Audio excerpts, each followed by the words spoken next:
नमस्कार दोस्तों, welcome to government exam info. तो स्वागत है आप सभी का आज के वीडियो में। तो आज हम बात करने वाले हैं आपका एलटी का जो एग्ज़ाम होने वाला है 8 अगस्त 2021 को। इसमें पेपर को अटेम्प्ट करना कैसे करना है, इस पर हम बात करेंगे मेनली। यानी कि क्वेश्चन पेपर जो है उसको अटेम्प्ट कैसे करना है, ठीक।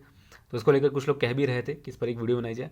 तो एक फाइनल वीडियो है और इसमें कुछ 2-3 पॉइंट्स हैं जिस पर हम डिस्कस करने वाले हैं। जैसे कि पहला तो ये है कि पेपर अटेम्प्ट कैसे करना है, कितने क्वेश्चन करें, ये रहता है, ठीक है। इसके अलावा वैसे मैंने एक वीडियो बनाया था स्क्रीनिंग के टाइम पर लेक्चर वालों के लिए। तो जिन लोगों ने लेक्चर का एग्ज़ाम दिया होगा उनको याद होगा शायद। तो उस पर हालांकि वो पैटर्न बिल्कुल अलग है, स्क्रीनिंग का अलग होता है। अभी एलटी की बात करेंगे हम, तो देखेंगे कि इसमें कैसे अटैम्प्ट करना है, कितने अटैम्प्ट करना चाहिए मिनिमम, और जो आपको रहता है कि ये क्वेश्चन डाउटफुल है, इसको छोड़ दें, क्या करें, क्योंकि नेगेटिव मार्किंग है, ये भी रहता है प्रॉब्लम। तो उसका कितना ध्यान रखना चाहिए नेगेटिव मार्किंग का। इसके अलावा क्या नॉर्मलाइजेशन का कुछ होगा या नहीं होगा इस वाले पर्टिकुलर एग्जाम में, ठीक है। तो ये 2-3 चीज़ें जिस पर हम बात करने वाले हैं आज की वीडियो में। तो वीडियो में बने रहिए, वीडियो को लाइक कर देना, चैनल को सब्सक्राइब नहीं किया है अभी तक तो सब्सक्राइब कर लेना। आने वाले समय में और भी एग्ज़ाम्स की तैयारी करेंगे हम, ठीक। तो फिलहाल आज एलटी के लिए लास्ट सजेशन या फिर टिप्स वीडियो है जिस पर हम कुछ इंपॉर्टेंट चीज़ों पर बात करने वाले हैं। अच्छा, एक और चीज़ है, 8 अगस्त को जितने भी कैंडिडेट्स जिनका भी एग्ज़ाम है, अगर कोई पेपर शेयर कर सकता है तो प्लीज़ कर देना। मैं टेलीग्राम को पब्लिक कर दूंगा, अभी तक मैंने प्राइवेट किया है, ठीक है। तो पब्लिक कर दूंगा, या फिर आप कमेंट करके बताइए, जो भी कर सकता है तो उससे मैं डायरेक्टली कांटेक्ट करूंगा अगर आप कोई कांटेक्ट नंबर देते हैं तो। अगर नहीं देना चाहते तो सीधे टेलीग्राम पर आप शेयर कर सकते हैं फ़ोटोज़ को। अगर कर देंगे तो बेहतर रहेगा, उसका एनालिसिस हम कर पाएंगे, ठीक। तो कमेंट करके बता देना अगर कोई करना चाहता है तो पेपर शेयर, ठीक है। जब आपका एग्ज़ाम हो जाए उसके बाद फ़ोटोज़ खींच कर अच्छे से उसको भेज देना आप टेलीग्राम पर। तो ये चीज़ है। अब हम देखते हैं आज के वीडियो का टॉपिक और शुरू करते हैं आज का टॉपिक। सबसे पहले हम बात करेंगे how many questions to attempt. अब ये सवाल आता क्यों है कि कितने क्वेश्चन करें, तो जाहिर सी बात है नेगेटिव मार्किंग है, इसीलिए सवाल पूछा जाता है कि कितने क्वेश्चन अटेम्प्ट करना सेफ रहेगा, ठीक।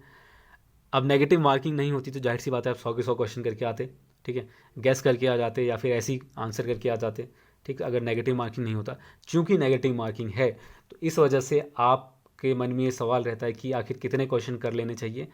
जाहिर सी बात है नेगेटिव मार्किंग है और काफ़ी सारे क्वेश्चन हो सकते हैं या कुछ क्वेश्चन हो सकते हैं जो आपको ना आता हो या डाउटफुल लगता हो। ऐसे में आप सोचते हैं कि इसको स्किप कर दिया जाए। तो ये सवाल रहता है कि कितने क्वेश्चन अटेम्प्ट किए जाएँ। सबसे पहले तो आपके पास टाइम कितना रहता है वो देखना पड़ेगा। तो 120 मिनट आपके पास होते हैं, यानी कि 2 घंटे का समय, और 100 क्वेश्चन आपके पास रहते हैं, यानी कि 1.2 मिनट्स का आपके पास समय रहता है हर एक क्वेश्चन के लिए।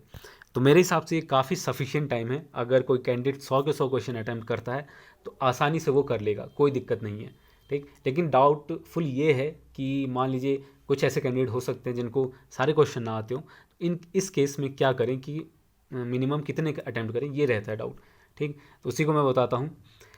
वैसे तो ये चीज़ आपका डिपेंड करेगा, वेरी करेगा कि आप किस कैटेगरी से हैं, ठीक है, SC ST का, OBC का, या फिर आप यूआर से हैं, अनरिजर्व्ड से हैं, ठीक है।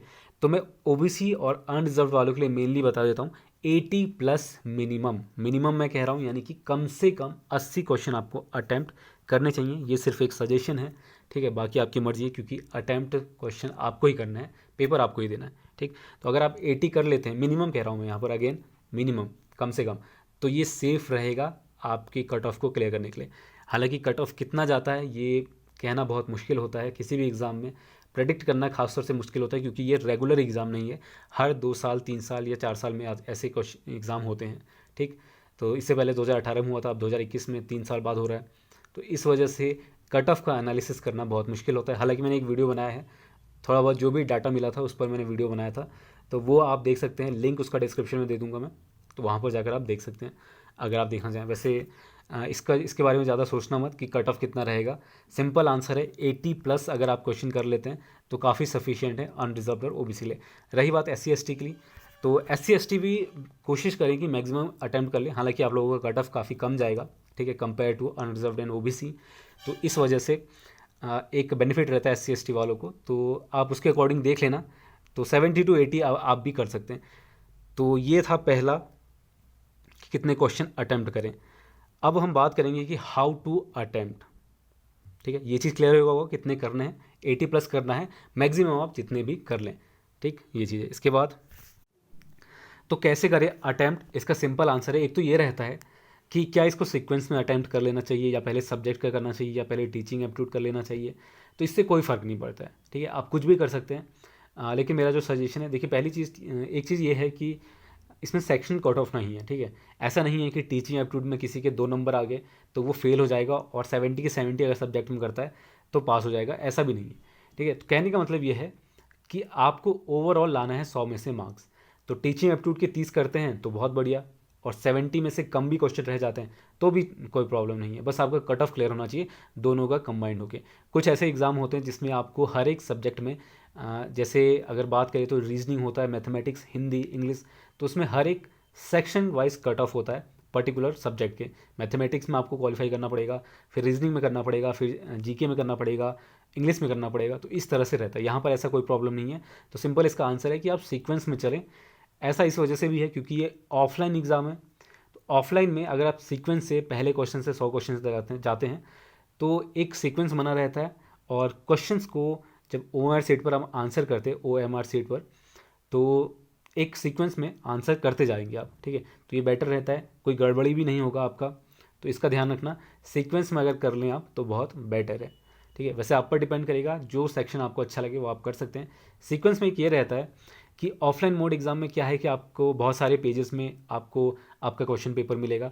तो अगर आप किसी पीछे से स्टार्ट करते हैं या कहीं बीच से स्टार्ट करते हैं तो आपको जो पेजेस हैं वो पलटने में एक तो टाइम थोड़ा बहुत वेस्ट होगा, एक चीज़ ये रहता है, ठीक है। आपको कन्फ्यूजन भी हो सकता है कि कौन सा क्वेश्चन रह गया है, कौन सा नहीं रहा है, ठीक है। तो सीक्वेंस में आप करते जाइए, बाकी जो बीच बीच में रह जाएंगे ऐसे डाउटफुल क्वेश्चन, उसको कैसे अटैम्प्ट करना है वो मैं बताता हूँ, ठीक।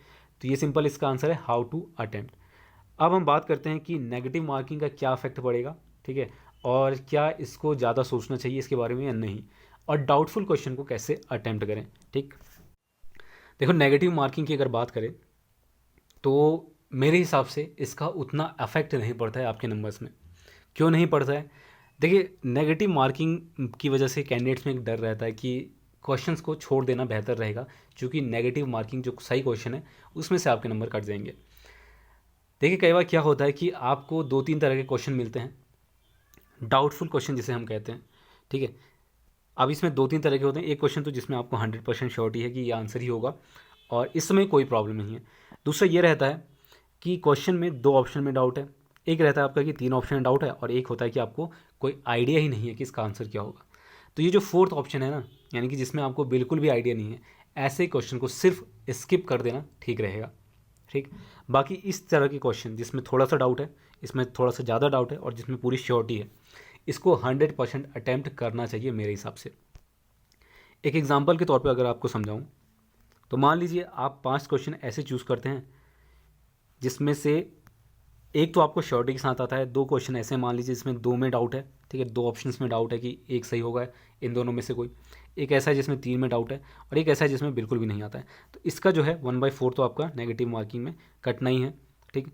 अब मान लीजिए, चलिए दूसरा भी आपका गलत हो गया, आपका लक उतना अच्छा नहीं रहा, जिसमें 3 में डाउट था उसमें से भी आपका गलत ऑप्शन चूज़ हो गया, तो मान लीजिए इसमें से भी आपका 1/4 नेगेटिव आ गया।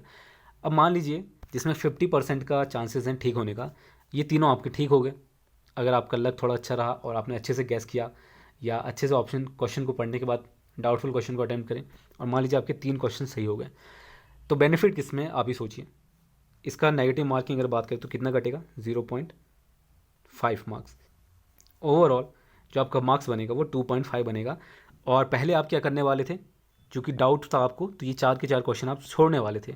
ऐसा देखा है कि कैंडिडेट्स क्वेश्चन छोड़ देते हैं क्योंकि उनको डर रहता है नेगेटिव मार्किंग का, लेकिन प्रोबेबिलिटी इसकी ज़्यादा है कि डाउटफुल क्वेश्चन में नंबर आपके बन जाए एक्स्ट्रा, ठीक।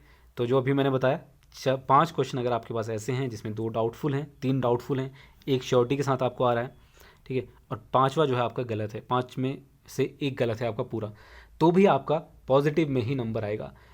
और प्रोबेबिलिटी की वजह की बात करें, ठीक है, प्रोबेबिलिटी जो आप पढ़ते हैं उसके अकॉर्डिंग बात करें तो जिसमें 50% का रहता है उसमें चांसेस हैं कि आप ठीक करके आ जाए क्वेश्चन। थर्ड जिसमें आपका रहता है कि 3 ऑप्शन सही हैं, एक 3 ऑप्शन में डाउट है जिसमें, उसमें भी रहता है कि थोड़े बहुत चांसेस कि आपका आंसर सही हो जाए। अगर मान लीजिए आपका लक बहुत ज़्यादा ख़राब रहा तो भी आपका 4 क्वेश्चन गलत होना चाहिए एक नंबर को माइनस करने में। और जाहिर सी बात है 5 क्वेश्चन में से हो सकता है कि हर बार 4 के 4 गलत ना हो सकता है कई बार 3 भी सही हो जाए, थोड़ा लक अच्छा रहा या फिर अच्छे से गैस करके आपने आंसर लगाया तो हो सकता है 4 क्वेश्चन भी ठीक हो जाए। तो कुल मिला के नेगेटिव मार्किंग का उतना ज़्यादा अफेक्ट नहीं है, खासतौर से डाउटफुल क्वेश्चन में, जिसमें 2 ऑप्शन में या फिर 3 ऑप्शन में डाउट रहता है। तो आई होप ये चीज़ आप समझ गए होंगे, ठीक है, सिंपली मैंने समझा दिया, ठीक है। तो इसको ध्यान में रखना, क्वेश्चन को अटैम्प्ट करते वक्त ऐसे क्वेश्चन पहले कर लेना, यानी कि पहले तो सीक्वेंस में ही करना और देख लेना कि कौन सा ऐसा डाउटफुल क्वेश्चन है, उसको देख लेना, उसके बाद उसको आखिर में अटैम्प्ट कर लेना या फिर उसी वक्त कर लेना, कोई प्रॉब्लम नहीं है। थोड़ा सा टाइम लेके, टाइम आपके पास सफिशिएंट है। तो कुल मिला के ये है कि डाउटफुल क्वेश्चन को अटैम्प्ट करना चाहिए। नेगेटिव मार्किंग की वजह से अगर छोड़ते हो तो ज़्यादा नुकसान होगा, जो अभी मैंने एक्सप्लेन कर दिया। 5 क्वेश्चन अगर आप करते हैं तो अगर नेगेटिव मार्किंग की वजह से एक क्वेश्चन 5 में से एक क्वेश्चन करते हैं और 4 के 4 छोड़ देते हैं तो आपके पूरे 4 नंबर कट जाएंगे। और अगर ऐसा नहीं करते हैं और आपके 5 में से 2 या 3 सही हो गए तो आपका पॉजिटिव में नंबर आ जाएगा। जो आपको बिल्कुल नहीं आता था आंसर, उसमें भी चांसेस हैं कि आपके मार्क्स बढ़ जाएं। अब बात कर लेते हैं कि नॉर्मलाइजेशन का क्या रहने वाला है इस बार। तो मेरे हिसाब से नॉर्मलाइजेशन इस बार नहीं होगा, चूँकि 1 डे एग्ज़ाम है और वैसे शिफ्ट वाइज तो है। श्योरिटी के साथ नहीं कह रहा हूँ, लेकिन मेरे हिसाब से इस वाले पर्टिकुलर एग्ज़ाम में नॉर्मलाइजेशन का यूज़ नहीं किया जाएगा। अब देखते हैं, वैसे कहना मुश्किल है, आयोग अगर करता है तो इसकी अपडेट भी दे दी जाएगी, ठीक है। तो फिलहाल यही है कि नॉर्मलाइजेशन का आपको ज़्यादा नहीं सोचना है। 2-3 चीज़ें थी जो मैंने आपको क्लियर कर दी हैं, कैसे अटेम्प्ट करना है, क्या करना है, ठीक। तो ये थी कुछ इंपॉर्टेंट चीज़ें। अभी जाते जाते 2-3 चीज़ें और मैं बता दूँ। कई बार क्या होता है कि कैंडिडेट्स जो हैं बहुत ज़्यादा प्रेशर लेने लगते हैं एग्ज़ाम का, जो कि जाहिर सी बात है प्रेशर आ जाता है क्योंकि काफ़ी मेहनत की होती है कैंडिडेट्स ने। यहाँ पर 2-3 सजेशंस हैं, इसको सुन लेना बस। क्या है कि अगर आप एक्सेसिव प्रेशर लेते हैं, एक्स्ट्रा प्रेशर लेते हैं, एक्स्ट्रा टेंशन लेते हैं एग्ज़ाम से, तो वो आपका एग्ज़ाम का परफॉर्मेंस ख़राब कर देगा, ठीक है। ये पहली चीज़ है। अब दूसरी टाइप के कैंडिडेट वो होते हैं जो बहुत ज़्यादा रिलैक्स रहते हैं, ठीक है, यानी कि हद से ज़्यादा रिलैक्स रहते हैं। ये कह सकते हैं कि उनको कोई फ़र्क नहीं पड़ता, एग्ज़ाम देने जा रहे हैं, चलो घूम के आएंगे, ऐसा रहता है माइंड में, ठीक है। तो ये भी गलत चीज़ है। अगर आप इस मूड से जा रहे हैं तो भी आपका एग्ज़ाम ख़राब हो सकता है। बहुत ज़्यादा रिलैक्स भी नहीं रहना है, बहुत ज़्यादा प्रेशर भी नहीं लेना है। कहते हैं ना, जो बैलेंस रहता है कि एग्ज़ाम की जो फीलिंग होती है एग्ज़ाम देते वक्त, वही रहना चाहिए आपके अंदर। अगर आप ऐसे ही जा रहे हैं एग्ज़ाम देने बिना किसी टेंशन के, रिलैक्स होके, तो प्रॉब्लम हो सकता है, क्योंकि आपका एग्ज़ाम फिर वैसे ही जाएगा। और अगर बहुत ज़्यादा एक्सेसिव प्रेशर लेते हैं तो वो आपका एक तो हेडेक हो जाएगा, ठीक है, माइंड में, ऊपर से आप अगर ट्रैवल करके जाते हैं उसी दिन तो प्रॉब्लम हो सकता है, ठीक। तो इस वजह से जो है, और हाँ, कई बार कैंडिडेट जो हैं वो बिना डाइट के ही एग्ज़ाम देने चले जाते हैं। तो डाइट ज़रूर करके लेना, अच्छा वाला जो हेल्दी डाइट है, ठीक। मॉर्निंग शिफ्ट वाले हों, डे वाले हों, जो डाइट है वो हेल्दी लेकर जाना ताकि एनर्जी मिले आपको, ठीक है। और वाटर वगैरह कैरी करना अपने साथ जब भी आप सेंटर पे जाए, ठीक। तो ये 2-3 सजेशन है। तो जो मैंने बताया कि एक्सेसिव प्रेशर नहीं लेना है अपने ऊपर, परफॉर्मेंस ख़राब हो जाएगा आपका एग्ज़ाम में। और अगर हेल्थ आपका ठीक नहीं रहेगा तो जाहिर सी बात है ये प्रॉब्लम कर सकता है। और ओवर रिलैक्स भी नहीं रहना है, बहुत ज़्यादा रिलैक्स भी नहीं रहना है। एक बैलेंस्ड वे में आपको एग्ज़ाम देने जाना है कि एग्ज़ाम ही देने जाना है, ज़्यादा कुछ नहीं करना है। सिंपली क्वेश्चन को अच्छे से पढ़ना है, अटैम्प्ट करना है, बस इतना सफिशिएंट है। और आई थिंक जो भी कैंडिडेट्स हैं वो सभी अच्छा करके आएंगे, आई होप अच्छा करके आएँ। और ख़ास तौर से ऐसे कैंडिडेट जो मैरिड हैं और अपने चिल्ड्रन का टेक केयर भी करते हैं, उनका भी ध्यान रखते हैं, तो उन्होंने भी काफ़ी मेहनत की होगी। तो इन सभी कैंडिडेट्स को ऑल द बेस्ट और आई होप आपका एग्ज़ाम काफ़ी बेहतर रहे, ठीक। तो बस आज के लिए इतना ही। एक और बार फिर से आप सभी को all the best, best of luck for your exam. तो तब तक के लिए धन्यवाद। और एक और चीज़ यहाँ पर क्लियर कर दूँ, एग्ज़ाम सेंटर पर टाइम पर पहुँच जाना, ठीक है। बाद में प्रॉब्लम हो जाएगी तो ये दिक्कत वाली बात है, ठीक है। वैसे ऑफलाइन एग्ज़ाम है पर टाइम में पहुँच जाना सही रहता है। तो बस all the best, thank you.